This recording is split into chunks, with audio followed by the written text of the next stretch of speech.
Welcome to Safe Space, the official Safe in Our World podcast. For those who don't know, the main goal of Safe in Our World is to create and foster worldwide mental health awareness within the video game industry and beyond, to eliminate the stigma surrounding mental health and to make it a natural topic of discussion and to promote the dialogue so that people are not afraid to reach out for help if they need it.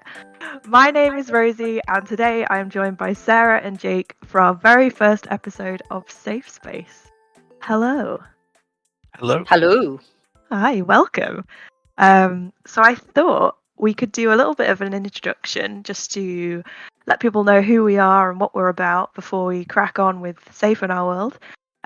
So I don't mind kicking things off with a little bit about me. So also, apologies to Sarah because I know that she doesn't game, but I thought we could integrate our favourite games into the introductions because, what better way to let people judge us from the get-go. So my favourite games are The Last of Us and Stardew Valley, because two very opposite games, but I love them to pieces, and they kind of kick-started me to get back into games after a long period of not doing so. So that's just a little bit about me. I am a huge fan of Pepsi Max, Strawberry Million Sneak, plants, and I think that pretty much covers me as a personality. So I'm going to pass over to Sarah, who's going to talk a little bit about who she is, and then we'll move around the room. Thanks, Rosie. Yes, so I'm Sarah. I've been with Safe for just about a year now. I'm not a gamer. I'm brand new to this industry, but I'm loving learning it. I've been promised a PS4, so I'm hoping that's going to come soon because I know you two have got a ton of games that you want me to play. I have obviously played Fractured Minds, which I loved. But that's about as far as I've got because we've been so busy here. A bit about me. I'm a mom. I've got 2 kids, but they're getting quite grown up now. I've got 3 cats who often appear on various panels and podcasts that I do. It often interrupts all of the meetings, and we're not mad about it. Completely. It's a good job we have no camera for this. And I love Netflix. I feel like I've watched about 90% of Netflix. I love documentaries. I love any kind of drama series. So yeah, I'm a bit of a Netflix geek. So that's basically me. I think we're going to talk a bit in a minute about how we got into Safe, Rosie. Yeah, we'll go into how we all came to find each other. That's me. So let me pass you to Jake. Thanks, Sarah. I'm Jake, gaming obsessed. It's pretty much all I do. I used to run a little website and wrote about all sorts of games, and I absolutely love it. My favorite ones are zombie-related titles. I can't get enough of titles like Dead Rising, when you're left alone in a shopping mall to use everything in the shopping mall against the zombies. When I'm not gaming, me and my partner, we kind of rescue animals. It's gotten a bit crowded, so we've had to calm down. But our house is full of crazy animals with crazy personalities, and happy to be here. Are you going to say the fact that you've got an owl? I was just about to say that. I don't know why I missed that out. It's my profile picture. I've got Marley, my owl from a previous job. She's a brown wood owl, and she has a very funny personality. She's grumpy all the time, and she lets you know it. Amazing. Yeah. And also, just to point out, Dead Rising, I've never played it, but I've watched a playthrough from it, and it is probably my favourite. It's hilarious. It's so funny. The fact that you can use anything as a weapon is just top notch. It's great. And then Dead Rising 2 lets you combine them to make even more. The most ridiculous weapons. Yeah. It's crazy. I just love zombie games. I don't know what it is. Anything zombie apocalypse. It's just I'm sold. Yeah, me too. But then I know that if I was in that situation in real life, I would be absolutely pathetic. I feel like these games have trained me for it, so I'm like, I'm ready. We're ready for the apocalypse. Ready for it, yeah. Well, Oh it's a good man. job I've got both of you because I'm really not ready for that. Yeah, we'll carry you through it, don't worry. Thanks. It's all Thank good. you. So, Jake, do you want to tell us a little bit about how you first got involved with SAFE? Because I know that you were pretty much involved from very early stages before it was a charity. Is that right? Yeah, I remember when it was called Jana. You Are Not Alone, yeah. Um, we so I've struggled with OCD since I was around 12, and it's kind of really impacted my life, and I got into the animal industry, and I faced a lot of mental health discrimination throughout, and instead of kind of giving up and relenting to the pressures, I kind of just thought, well, do you know what? I don't want to kind of be on my deathbed one day and have regrets. So I thought that I'll push forward and make a difference. And I started, like as mentioned before, I started writing on a website, my own website. I came across some cool guys at Wired Productions, and they listened to my story and said, "Oh, do you want to be part of our upcoming charity?" And I was like, "Sign me up yesterday," you know. Um, and yeah, from there it was a couple of years of just building it up and ideas, and then we are finally almost at our 2 year anniversary, and it's absolutely incredible to see it going. And my role at Safe in Our World is kind of more of the gamers and gaming side of things. I like to go and check out games with mental health themes, and I'm working on a project at the moment to try and connect mental health with regular sort of releases, such as there's a Red Dead 2 article that I did that relates to burnout and burnout in real life, and I've got some more coming soon, so that should be exciting. Amazing. Yeah, for those listening, the 10th of October will officially be our is it our second year anniversary? Yeah, I Yep, think Yeah. How definitely. wild is that? Mhm. yeah, doesn't feel like 2 years. Not at all. I mean, so I'll let Sarah talk about how she got involved with Safe in Our World as well, because I know what she's going to say about her claim to fame. Yeah. My claim to fame is I was the first employee for Safe in Our World, which was actually a year ago yesterday. So I'm still high on celebrating my first year anniversary with Safe. Woo, As I meant, congratulations. yeah, thank you. As I mentioned before, I'm not from a gaming background. Actually, my background most recently has been sport. Always in the charity world. But for the last X number of years, not going to give away my age, I actually work for a sports charity. Um, but I've always been a massive advocate of mental health. And, there's always been this massive, massive desire in me to reduce the stigma that still surrounds it, and make sure that everybody can speak out if they need it.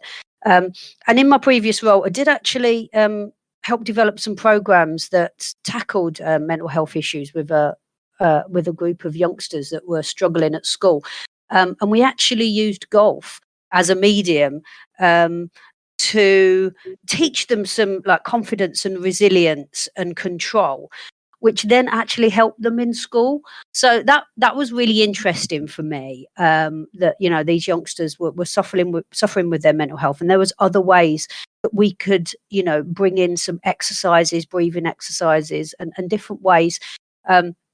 To help them improve, and they really did. So that really got me interested in the mental health side. So when the role came along for Safe, it was it was a perfect role, and I've absolutely loved every minute of that I've been here so far. Yeah, I think that's what's really good about like us three. We all come from different backgrounds and different experiences, and it all kind of equals. We all want to help those that struggle find their voice and reach out, and all through our own things, really. Yeah, Yeah, I think that's probably true of everyone who's involved with the charity, from Yeah, affiliates to trustees. Everyone has so different, varied backgrounds, but we've all kind of got that one thing in common, is that we're all interested in mental health. Um, and it's just an interesting medium to kind of roll it out in with video games.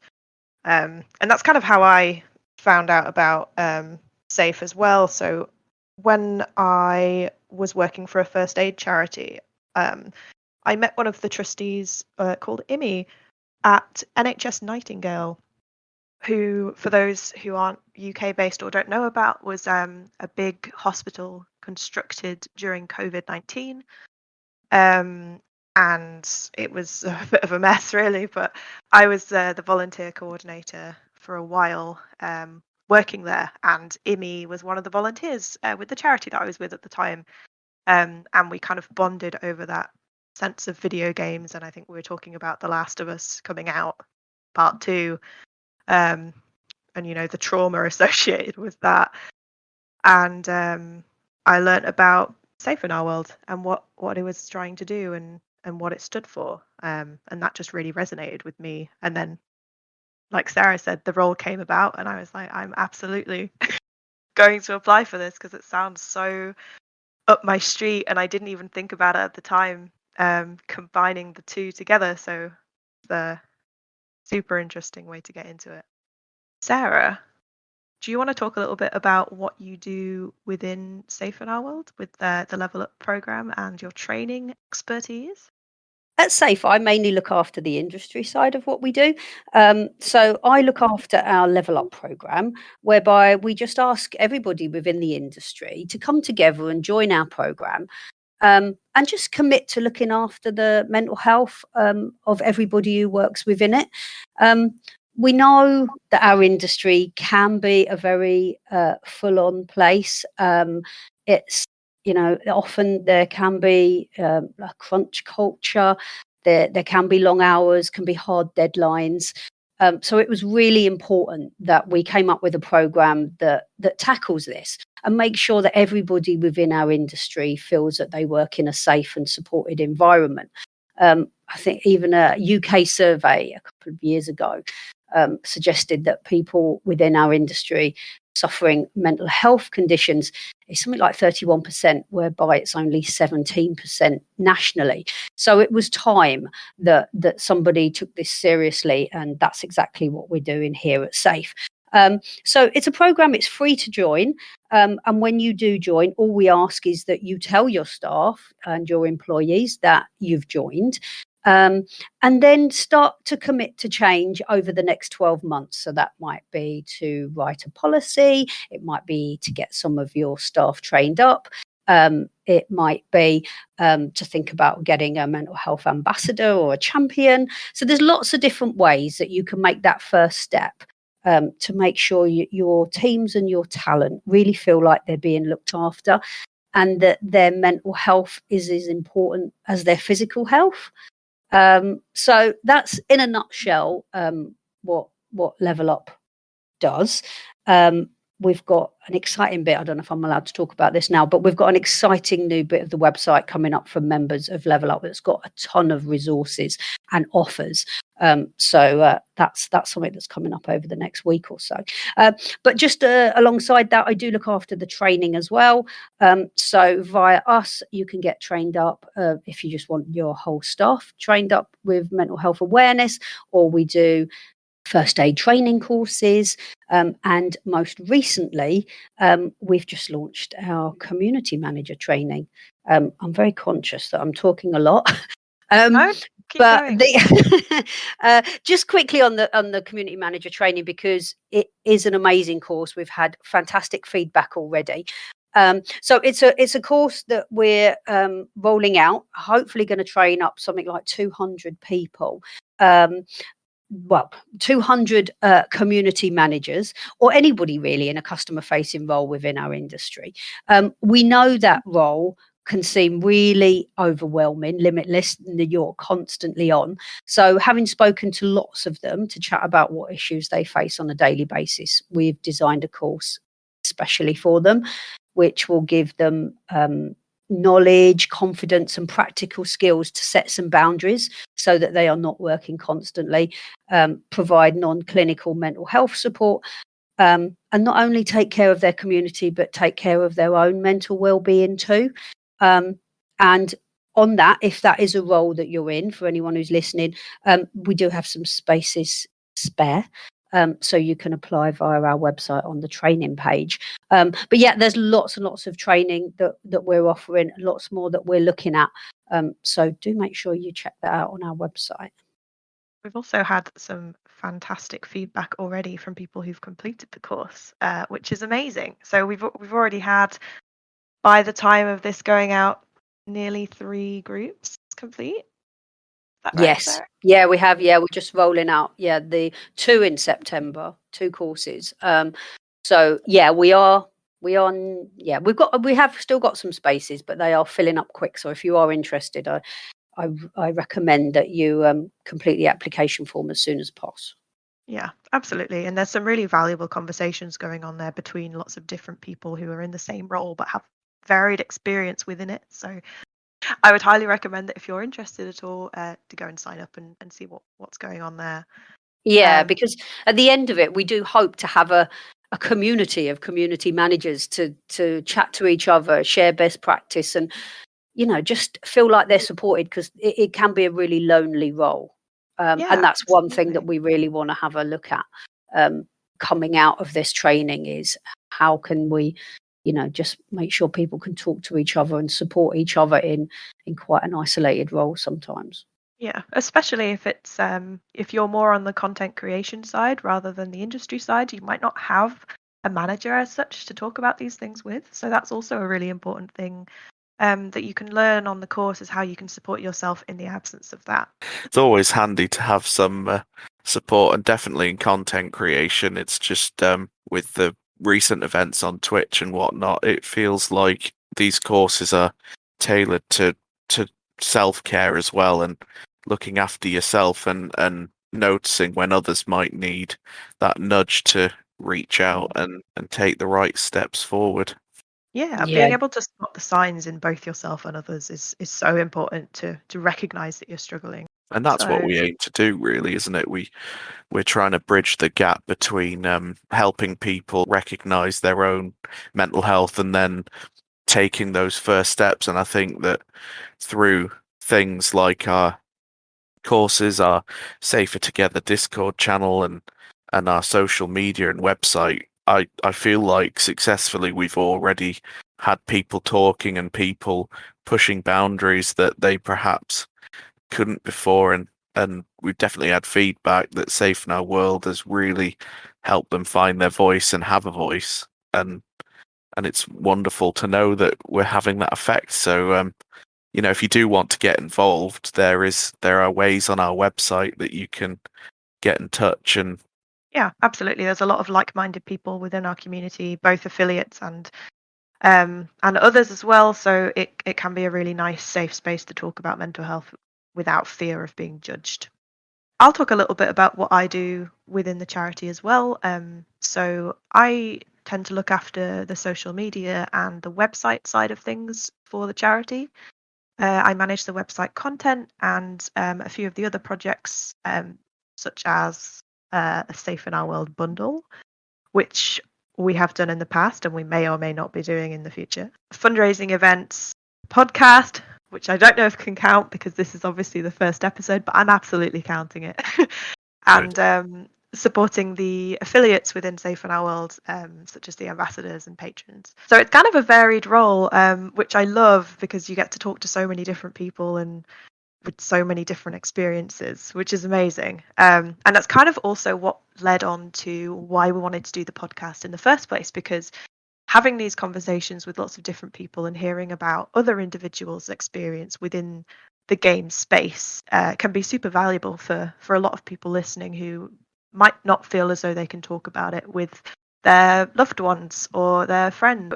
We wanted to involve our affiliates in a way to allow them to talk about their passions around mental health, but also to expand on a recent project that we did on Instagram called Humans with Mental Health, which is sort of a spin on Humans of New York, which is an Instagram project that I would highly recommend if you wanted to check that out. But it's more of a games mental health focused take on that, which is inviting people to share their mental health story in a quite a personal way, through our Instagram, which I have found very powerful from the stories that have already been shared with us, which is amazing. I think sharing stories as personal as that can really empower you to talk about your own mental health and make you feel as if you've got more control over it, I suppose, in a way. But what do you think? Because I know, Jake, that you wrote a story for Humans with Mental Health as well.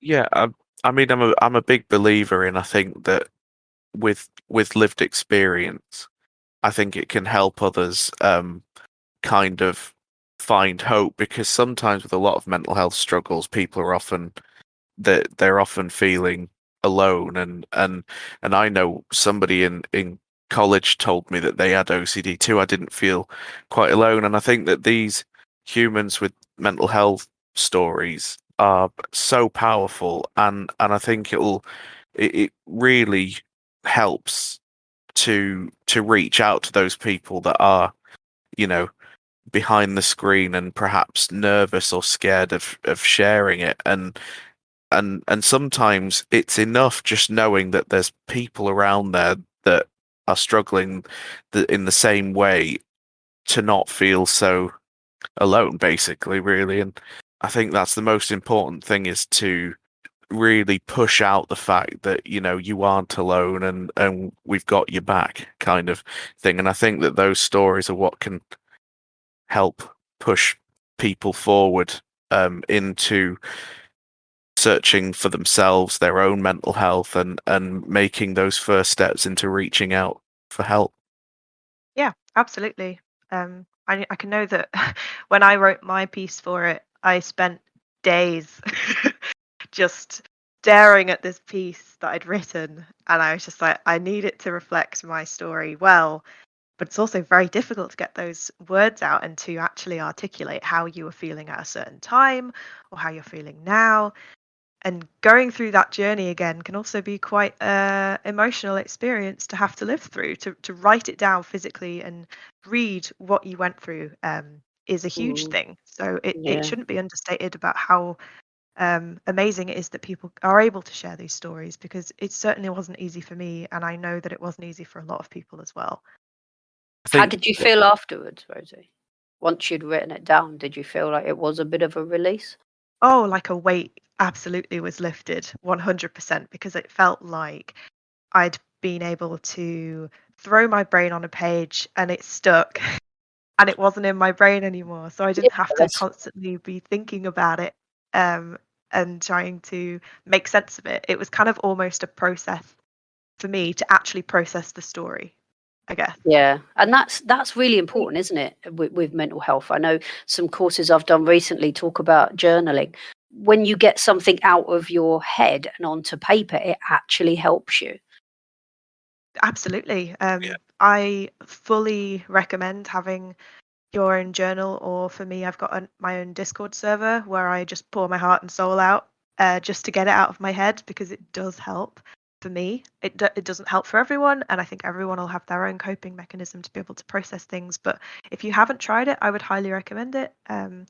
I also on mine have like a mood tracker, so I track my mood throughout the days. But it's also interesting to correlate that with my like journal entries to see if they relate at all. I just find it interesting to kind of see it as a window into my own mind when it's quite hard to do that from a day-to-day perspective, I suppose. I Sure. think I think the support from supporters that we receive for these stories as well really, really helps. Like, we've got such lovely people that rally around these stories, and retweet, share share nice messages with you, and I think that's another thing that can really help empower people um as well. And I think that we've been very lucky with the people we've sort of picked up along the way as champions, ambassadors, patrons, supporters, even just the community, even those people that just retweet the awareness.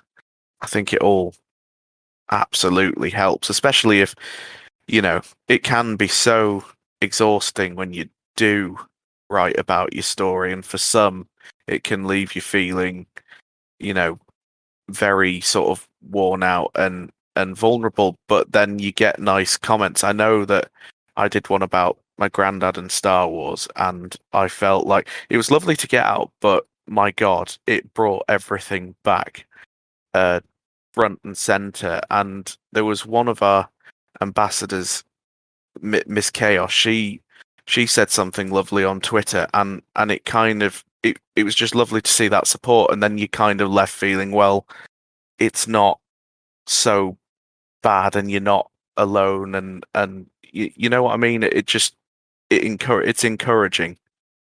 Yeah, Yeah, 100%. definitely. 100%. Because you kind of see a lot of people rally behind what you're saying, and like you said, that you don't feel as alone. Yeah, for sure. So I want to talk a little bit about events, because at the time of recording, we have got so many events that are coming up over the next month or two, and I wanted to talk specifically about one that we'll be going to at the end of October called MCV Develop, which Sarah and I will be supporting at a roundtable about level up mental health. So I Yeah. kind of wanted to talk a little bit about events in general, like how we're all feeling about going back to events, not post COVID, because we're kind of still in COVID, but with us slowly turning back to a normal, I say in the vaguest of terms. So let's start, Sarah, with you. How do you feel about going back to events in person rather than virtual? Yeah. I mean, it feels really strange. I've run events for years, and now we've actually got like a little event later today. We've got some later on this week, and many more to come.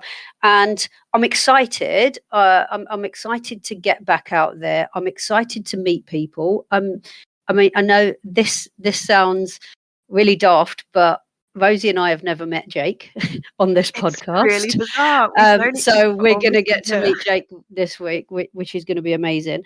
But yes, I'm very much looking forward to it. I am a bit apprehensive. I mean, I live just outside London, so I need to get on a train and get on a tube. And, I am obviously so much more aware of my own space now than ever before, and making sure that I stay safe. But I'm also very excited. I'm very excited to meet some people. I'm very excited to see how the events in this industry work. Yeah, so I think, yes, I'm cautious and a little bit apprehensive, but overwhelmingly really looking forward to meeting people. And meeting people within the industry, but also meeting some gamers, some just our followers, our supporters, and saying hello. So yeah, that's I think how I feel. Maybe tomorrow I might feel different, but that's how I feel today. What about you, Rosie? Yeah, I feel like we're pretty similar in that respect. Like I am very excited to start going back to events. Again, a little bit nervous around social distancing and things like that. And obviously, we're all double vaccinated now, which is great. But there's still a lot of things that we need to do to stay safe. One thing that's been kind of on the forefront of my mind is getting back into these heavy social situations after not being in them for very long, for so long even. It's going to be interesting, social anxiety wise, panic wise. Like I experience a lot of panic attacks personally. They've kind of gone up and down throughout the pandemic, which has been a wild roller coaster for me. So I've always kind of got that on my brain when I'm at events. But overall, I'm very excited to meet a lot of people who we've spoken to for the past year and never met in person, which is it's still very strange to think about to me, especially the fact that, like you said, we've never met Jake in person. Yeah. I'm just a voice. I don't really exist in person. I'm just an AI. You just talk from the void. That's it. Yeah, You're not that's a where I'm from. zombie, are you, Jake? It's possible. It's possible.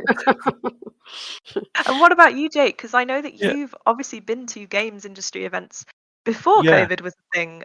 So how was that, and how do you think it's going to compare to now? I was lucky enough to go to EGX. I think it was 2018 with Wide Productions, and the energy is incredible. It was like my first proper gaming event, and the everybody is there because of the love of video games, and they want to know the next releases. They want to know what's going on in the industry, and the energy is just fantastic. And it's like being with a team that's incredible in itself, and then you've got loads of people who are just absolutely so enthusiastic to meet you, and it's just a wonderful feeling. And I think that got me hooked on events. If anything, like after that, I just wanted to do more. And sort of when the pandemic hit, I guess it was a bit. I mean, I think a lot of people that are listening will agree that it was a bit disappointing to know that there wouldn't be any events for a long time, because it is just one of those sort of really memorable things. It's been quite triggering for my OCD, the whole pandemic, because fear of illness is a thing, and I've got that in my mind, but I also can't really. I think I think that's dwarfed by getting to meet you guys finally, and getting to see the effect that Safe in Our World has had on people, because that has always been the thing for me. To If we can change one life, we've won, kind of thing. And I'm really excited to see people and what they have to think about it, and just um yeah, it's and to get that sort of enthusiasm back, that feeling. So I mean, I am really excited, bit apprehensive. It's a 4 hour train journey, but Spotify is your friend. you know Absolutely. Yeah. yeah, I was always Spotify. uh, I was at an event recently at the Gaming Awards, which was at the Vauxhall Tavern in London, and being able to talk to people who, one, either kind of knew what Safe and Our World was about but had never spoken to us, or two, actually knew who we were and came up to say hi, was so nice. It was such a nice experience to actually talk to people in real life about Yeah, it. And so that's one thing that I'm super excited to get back into. Definitely. yeah, definitely. So, speaking of talking to people who are interested in Safe in Our World, I thought we'd do a little bit about talking about the guests that we've got lined up and what the podcast is going to be in the future. So, I think it's fair to say that we've got a fair few guests lined up ready to come and talk to us about a variety of different topics, which is very exciting. So, from content creators to veterans in the industry to Safe in Our World affiliates, other charities. There's so many different people that we want to talk to, and they've all got one thing in common, which is this big drive to talk about mental health and to reduce the stigma around it, which is amazing. And so we're kind of going to be discussing lots of different things, including the struggles that individuals experience through content creation, or best practice with level up partners and companies within the industry to talk about how they tackle mental health. We're going to be talking about games, PR, and games as well, community management, experience with different games and games developers on how they have managed to integrate mental health within their games. We're going to be talking as broadly as possible, but also delving into a lot of different pockets of mental health within this space, because it's such a huge spread of things to tackle. So we're excited to explore a lot of different new themes, but also learn along the way, because we don't know everything, but learning is going to be a huge part of this podcast as well. So I am very excited to talk to a lot of different people. Yeah, definitely. And I think if once we get a few podcasts out, if our listeners really want us to talk about something, then I think that's possible as well, isn't it, Rosie? If there's a topic that somebody really wants us to delve into, we'd be more than happy to try and accommodate that. Yeah, Yeah, definitely. absolutely. If there's something that you want us to talk about that you're really passionate about, please do let us know. We've got a lot of different links on the podcast itself where you're listening, but you can find all of our socials at safeinourworld.org. So please do head over there if you want to feedback anything about the podcast or anything in general. Get in touch with us, get involved with us. We are more than happy to talk to you. And if we have any supporters of me doing a bonus noodle review episode, I, please, you know, I I did wonder how long it would be during this podcast before Jake mentions noodles, which is his absolute obsession behind zombies. yep. Um, We could have a bonus episode, you know. We should do noodle review. Yeah, just like little noodle reviews, bonus ending, you know. Should we tell the podcasters how this came to be? The I whole think it's noodle only thing? fair, yeah. Yeah.